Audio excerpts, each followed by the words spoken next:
Halo, kenalin aku Siska, alumni dari Universitas Negeri Malang, angkatan 2018, baru lulus Januari 2022 kemarin, dan dari jurusan pendidikan luar sekolah.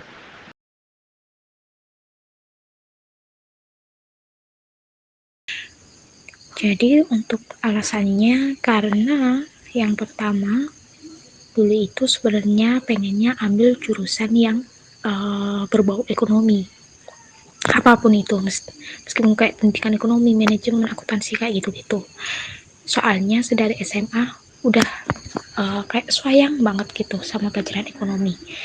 Terus akhirnya uh, ikut daftar SNM, dan dari pada waktu itu tuh dikasih peluang milih tiga jurusan dan tiga universitas yang berbeda pada waktu itu. Tetapi ternyata endingnya aku masih belum rezeki di situ. Akhirnya aku memutuskan untuk lanjut ikut tes SBM di tahun 2018 atau 2017 ya. Pokoknya aku masuk kuliah itu Agustus 2018. Nah, di situ aku nggak mau dong, apa itu, membuang-buang kesempatan yang menurutku itu kayak udah jalan terakhir gitu loh. Kayak aduh gimana ini caranya biar bisa lolos gitu. Nah di situ aku tuh mikir banget, soalnya khawatir, pokoknya campur aduk lah perasaannya karena takut nggak lolos lagi. Soalnya bagi aku yaitu SBM kayak udah jalan terakhir biar bisa kuliah. Dan alhasil aku memutuskan untuk benar-benar putar balik haluan, tapi nggak jauh-jauh juga dari jurusanku pas masih SMA, yaitu IPS. Nah otomatis aku masih bisa memilih jurusan yang berbau masyarakat dong. Nah di situ aku merasa selain ekonomi aku juga suka banget pelajaran-pelajaran yang berbau masyarakat tadi.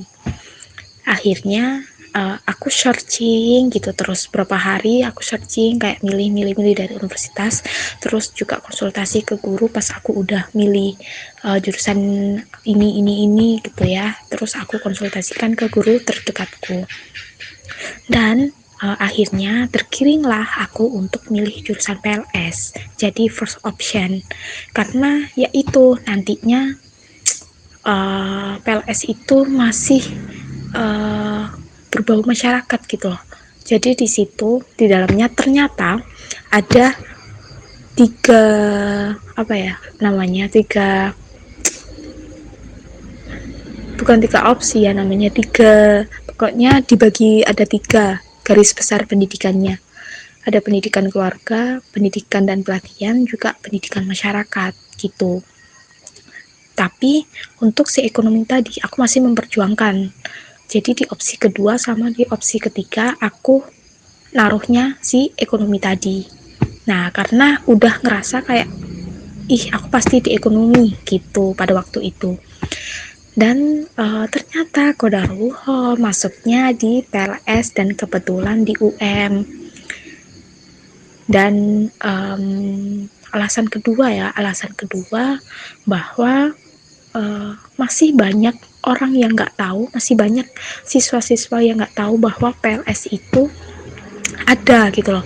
Kebanyakan orang kan tanya kayak apa sih PLS itu, kayak gini, apa sih PLS nanti kerjanya di mana, gini gitu kan. Soalnya kayak nggak segandrung kayak jurusan teknik manajemen gitu kan.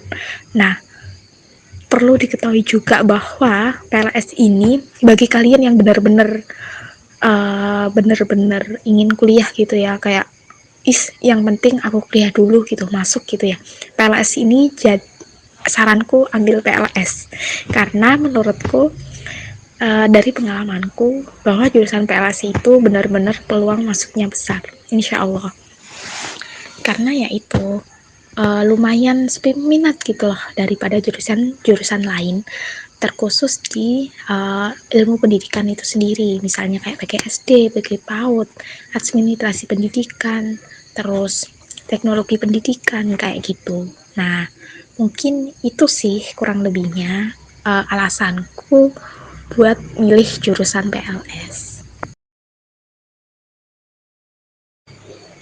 Jadi mungkin tuh sebelumnya mau bilang bahwa setiap mata kuliah tuh pasti kan punya bobot atau porsi kemudahan dan kesulitan yang berbeda-beda kan. Dan tentunya itu tuh kembali lagi gitu loh kepada kita sendiri. Jadi tergantung sama si mahasiswanya sendiri. Tapi kalau aku pribadi, karena aku suka pelajaran-pelajaran yang berbau masyarakat tuh, jadi mungkin aku lebih pro atau suka ke pendidikan masyarakat. Tapi kalau dilihat dari segi mudah dipelajarinya, kalau menurutku sih pendidikan keluarga. Alasannya banyak sebenarnya. Bingung sih mau sebutin gimana. Jadi pada intinya ya gini, namanya juga pendidikan keluarga. Pasti pelajarannya itu tuh yang berbau tentang keluarga. Nah, selain bisa dibilang mudah itu karena ya itu pastikan soal orang tua, pola asuh, kemudian perkembangan anak, hubungan orang tua sama anak, terus juga ada nih psikologi, aku lupa namanya. Jadi ada dua psikologi, tapi itu bukan yang psikologi secara umum kayak di jurusan psikologi sendiri. Jadi itu udah psikologi yang udah menjurus ke keluarga gitu loh. Ada dua psikologinya tapi aku lupa namanya. Dan kebetulan pada saat itu tuh yang jadi dosen tuh orang psikolog asli gitu loh. Jadi kayak lebih ngena aja gitu loh pelajarannya. Terus kemudian ada itu parenting, pokoknya hal-hal yang berbau parenting gitu lah ya. Terus ya kayak gitu sih. Ya pokoknya berhubungan dengan si dunia keluarga gitu. Jadi siapa sih sekarang yang nggak pingin punya pelajaran kayak gitu, karena ya kita tahu sendiri bahwa pelajaran-pelajaran seperti itu tuh salah satu pelajaran yang dibutuhkan di masa depan nanti, terkhusus bagi kita yang calon orang tua gitu loh. Jadi menurutku selain kita butuh juga enjoy gitu loh kita pelajarinya. Jadi di pendidikan keluarga tuh kayak seru lah. Itu sih kalau menurutku pribadi. Kalau mungkin ada mahasiswa lain PLS yang suka pendidikan masyarakat atau pendidikan dan pelatihan itu sendiri, kalau aku mudahnya sih, kalau mudah ditangkapnya di setiap pengalamanku ya, itu tuh pendidikan keluarga sih itu.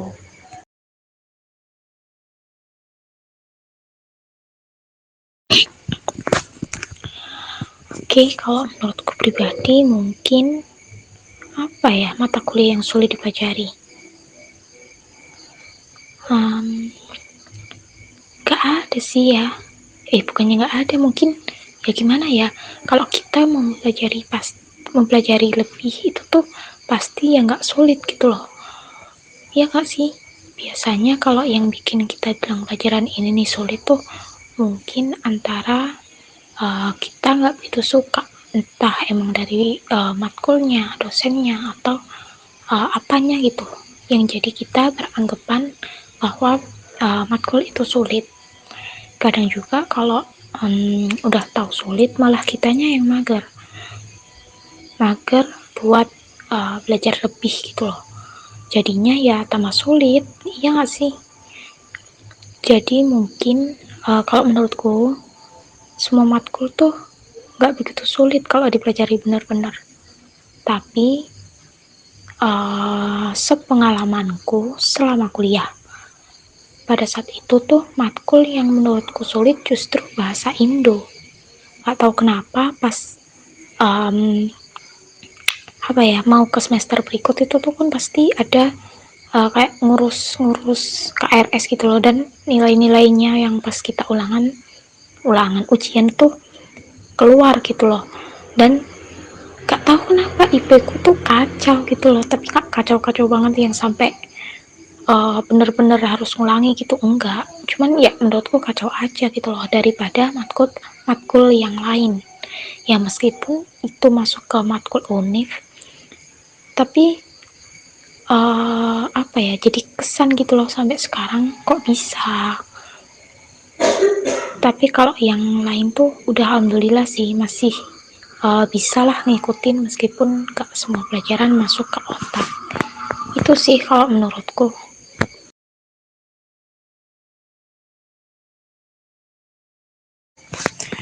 Jadi mungkin kalau berbicara soal prospek kerja, ini nih kadang nggak sesuai realita, ya kan? Cuman kalau kita nurut jalannya si PLS, jurusan ini tuh sebenarnya luas banget prospeknya. Soalnya di jurusan ini tuh nggak uh, apa ya, pelajarannya itu mayoritas nggak giring kita ke sebagai pendidiknya, malah jadi kayak ke lebih ke manajemen pendidikannya gitu loh. Jadi mungkin dari sepengalamanku, setauku, dari kakak tingkat, dari teman-temannya, atau dari teman-teman yang udah jadi alumni, itu tuh uh, masuknya itu bisa ke staf pendidik, kemudian di balai-balai pelatihan seperti itu, kemudian di Kementerian Pendidikan juga bisa. Terus yang terkenal itu juga kayak pamong, fasilitator, trainer.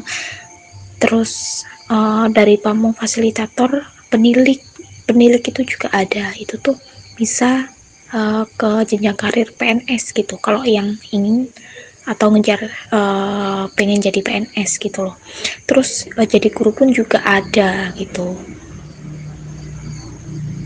Pada intinya nantinya prospek kerjanya itu tuh ya masuk ke garis 3 garis besar pelajaran tadi yang udah aku sebutin sebelum-sebelumnya, di pendidikan keluarga, pendidikan dan pelatihan, sama pendidikan masyarakat. Jadi yang di pendidikan keluarga itu tuh bisa ke lebih ke kayak BKKBN, terus mungkin ke penyuluhan gitu, penyuluhan mungkin uh, narkotika kayak gitu. Tapi kebanyakan itu sebagai pelatih gitu, kayak trainee gitu loh, kayak uh, apa ya, trainee-nya kayak karyawan gitu loh, jadi nggak harus psikologi juga kok.